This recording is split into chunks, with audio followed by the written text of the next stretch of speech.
नुसतं fog fog fog पण नाही म्हणता येणार, स्मॉक स्मॉक स्मॉक स्मॉकसारखं हे वातावरण आहे, अगदी काहीतरी धुकं असं धूर धूरसारखं. आणि हे पक्षी तुम्हाला खास दाखवण्यासाठी आलेली आहे. तर बघा किती छान बसलेली आहेत ही सकाळ सकाळी पूर्ण तारेवर. तिकडच सुद्धा तारेवर बसलेली आहे, अगदी चिटकले पिटकले पक्षी. हा हा हा हा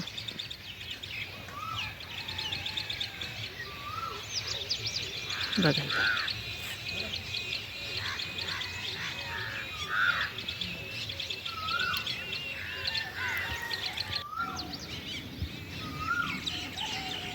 सूर्य उगवलेला आहे. सूर्य नीट दिसत नाही, म्हणजे असं एकदम बिंदू रूपात दिसू राहिलेला आहे. म्हणजे बघा वातावरण कसं आहे, खूप थंडी आहे. थंडी तर वाजते म्हणा, स्वेटर घातलं आहे त्याच्यामुळे वाजत नाही. चला, आज काही मूड नव्हता मला व्लॉग बनवायचा. डोकं दुखतं आहे म्हटलं, वातावरण आहे असंच आहे. आणि इथं मी भाजी बनवलेली आहे, बटाणा वांग आणि टोमॅटो घालून केलेली आहे. आणि याच्यामध्ये काय मसाले टाकलेले आहे, कोथिंबीर टाकलेली आहे, लसूण असं टाकलेलं आहे. आणि आत्ता शेंगदाण्याचं कूट अगदी चमचाभर टाकलेलं आहे. तर चला आता ही भाजी उकळते आणि मग शिजली का झाली भाजी. चला, काही कपडे निघाले असे जुने पाणी, म्हणजे पार फाटलेलेच होते, कोणाला द्यायच्या लायकीचे नव्हते, ते जाळून टाकले. जे पूर्ण फाटले होते ते काय केलं सिंबानी, असं ते ओढून ओढून ओढून ओढून बरेच फाडून टाकलेलं होतं. आणि त्या बछड्यानी सुद्धा ते जाळले. तर मग आता म्हटलं शेकोटी घ्यावा, शिकून घ्यावा जरा, थंडी पण आहे तशी आता कमी कमी होत चालली थंडी.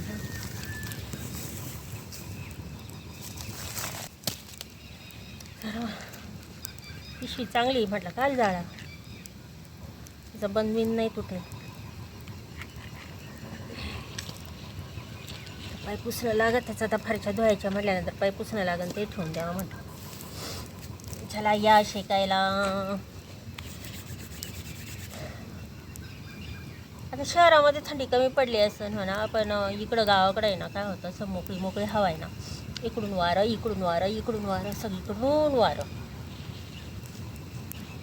आणि मग चांगलीच थंडी वाजते. पण आता एवढी नाही आहे, जी पहिली होती ना तेवढी एवढी नाही आहे. काल परवालाही वारं सुटलं होतं, इतकं वारं ना बस.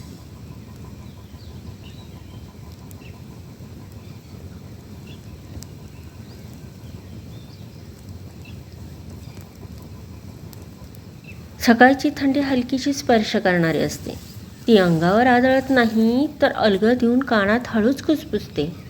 आभाळ ढगाळ असते, स्मॉगची पातळ चादर सगळीकडे पसरलेली. सूर्य उगवेल की नाही याची शाश्वती नसते, पण उजेडाची धुसर चाहूल मात्र वातावरणात उमटलेली असते. अशा वेळेला अंगणात शेकोटीची नारंगी ज्वाला शांतपणे नाचत राहते. धुराची कोमल वळणं आकाशाकडे वर झेपावतात आणि थंडी व उष्णता एकमेकींशी न भांडता जणू संवाद साधतात. मी शांतपणे बसलेली या दोन्हीच्या मिलापात हरवलेली. ही शेकोटी ऊब देत राहते आणि सकाळ मन उजळत राहतं. चला, सकाळचं अगदी 6 अजून 6:30 वाजत आले. आणि हे वातावरण जरा थोडंसं फॉग फॉग फॉग पण नाही म्हणता येणार, स्मॉग असं धुरकट धुरकट आहे. काय ग पिल्लू,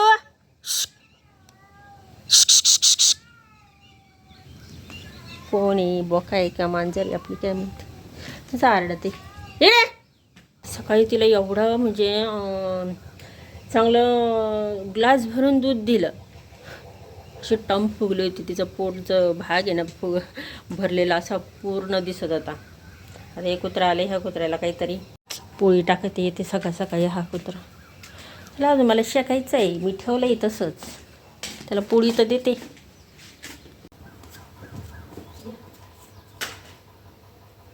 6:15 झाले, अजून उन्हाचा पत्ता नाही. आकाशात म्हणजे आभाळच आहे.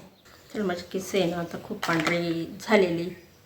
माथ्यावरचे एक पुडी शिल्लक आहे, म्हटलं आता आहे ना घ्यावा लावून जरा. आता घर सगळं स्वच्छ पण झालेलं आहे. बस फक्त एक खडू राहिला आहे मारायचं, तिथं तेवढं खडू मारून घेईल सगळं. नाही तर काल सगळं झटकून बिटकून सगळं घेतलेलं आहे मी. चला आता हे घेते मी डोक्याला कलप लावून. पांढरे दिसते तेवढं येते करून. सूर्यसुद्धा दिसाना बघा उगवलेला, आभाळातल्या आभाळात आहे. आणि मी इकडं कलप करून घेतलेला आहे. जेवढा लागेल तेवढाच असावं. हे पुढचं तर दिसल असं काळं. चला आता मला आहे ना खडू मारायचं आहे. खडू चढली मी आता आणि खडू असा ओला केलेला आहे. तर हे इथून आहे ना लई मुंगे येतात, काय करावं म्हणून आहे ना म्हटलं आता खडू घ्यावा मारून असा. तर घेऊन राहिलेली आहे. अशा मुंगे इथून येतात अशा. तरी मी तिथे ना सिमेंटने ना हे करून घेतलेले बरं का. पण ते सिमेंट सुद्धा काय होते, जे इकडं पाणी गळतं ना त्याच्यामुळे सिमेंट इकडून उखडलं जातं.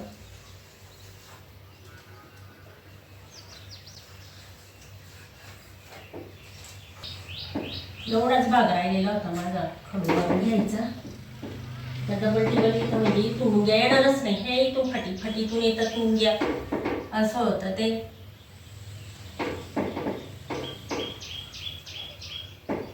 असं सारी तजवीज करून ठेवावं लागते मुंग्या येऊ नये म्हणून. आधी सिमेंट लावले आणि त्यानंतर आता हा खडू पण मारून घेते. कारण आता ते जरी सिमेंट जरी लावलं असेल तरी पत्रा आहे त्यांच्यासाठी मोकळा म्हणून. जाऊ दे आता कसंही दिसलं तरी काय हरकत आहे. आपल्याला मुंग्या नाही आले पाहिजे. मग अशा मुंग्या येतात ना सांगू, अशा वरून पडतात मुंग्या डायरेक्ट बेडवर. ते तोंडावर सुद्धा पडतात अशा. त्याच्यामुळे म्हटलं आता इकडच्या बाजूचं घ्यायचंय करून. पण आता हे जे बेडवर जे पडतात ना मुंग्या, ते मला ह्या पत्र्याला मारावं लागणार आहे. तर 3-4 खडू मारले मी. आणि म्हणे साऱ्या घरालाच घेते काय मारून. म्हटलं मग आता काय करू. आता लक्ष्मण रेषा आखली आहे. आता मुंग्या काही फिरकणार नाही. ते त्यांची वाट बदलून दुसरीकडे जातील. म्हणजे वासानीच जातात ते. इथपर्यंत सुद्धा ते येणार नाही. खडू पण मी असा ओला करून मारून राहिली ना, त्याच्यामुळे जास्त तो संपू राहिलेला आहे. बघा कशी मस्त करून घेतलेला आहे. आता इथं चढायला मी आकाकडनं खूप मोठा म्हणजे माझ्या उंचीत का मी स्टूल घेऊन आलेली आहे. आणि आता म्हटलं की पुन्हा नेऊन द्यावं लागेल, त्याच्यापेक्षा काय करावं लागेल 4-4 ह्या रेगोटा मारून घ्यावा म्हणजे टेन्शनच नाही. काळजीपूर्वक काम करावं लागत आहे. इथं लाईटीचं काम आहे. आता हे इथं कसं करायचं. चला हे इथपर्यंत तर झालेलं आहे हे घर. आणि हे घर मेन महत्त्वाचं होतं, कारण हे इथंच पडत होतं मुंग्या. असं तोंडावर यायच्या अशा. आणि बसलं का दुपारचं असं चावतात पण, म्हणजे असं पडतात ना उन्हाचे निघतात ते त्याच्यामुळं. आणि माझ्याच घरात आहे मुंग्या असं नाही, आकाच्या घरातसुद्धा आहे. पण मग तिचं म्हणजे एवढं निघत नाही. माझ्या इथं जास्त निघतात, कारण ते पत्रावरून कोपऱ्यातून निघतात. तरी मी सिमेंट ते खूप बुजवलेलं आहे बरं, कसं कोपरा बुजवलेला आहे. पण तरी निघायच्या ते निघतातच कुठून ना कुठून असं आहे. आता झालं आहे हे. आता किचनमध्ये जाते आणि तो आता ते काही दाखवत नाही मी घेते करून. ही एक दुसरी आली, तिचं एक पिल्लू आणि ती. कुठे पिल्लू कुठे तुझा. चला आता ही रांगोळी काढली आता. आणि आता इथे हळदी कुंकू टाकून घेते. खास हळदी कुंकू रांगोळीसाठी ही कोयरी वापरते आता.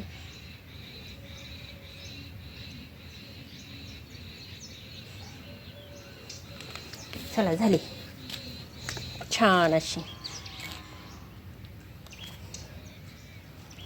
विडा मारून घेतला सकाळीच. तिथं मी झाडलं होतं, शेकत होते तेव्हा झाडून घेतला. हे एक येऊन बसलेलं आहे, हे एक येऊन बसलेलं आहे. आमच्या इथं आम्ही कुत्रे पाळलेले नाही आहे. पण दिवसभर पहारे देतात. दिवसभर येतात, रात्री रात्री असतात म्हणा कदाचित. माझी माहिती नाही बाहेर कोण येतं. तर एक इथं बसलं, एक इथं बसलं. आता केस नक्कलप लावलं आहे म्हणजे आता नाहीचं आहे म्हटल्यानंतर 2 पातेले तापून घेणार आहे मी.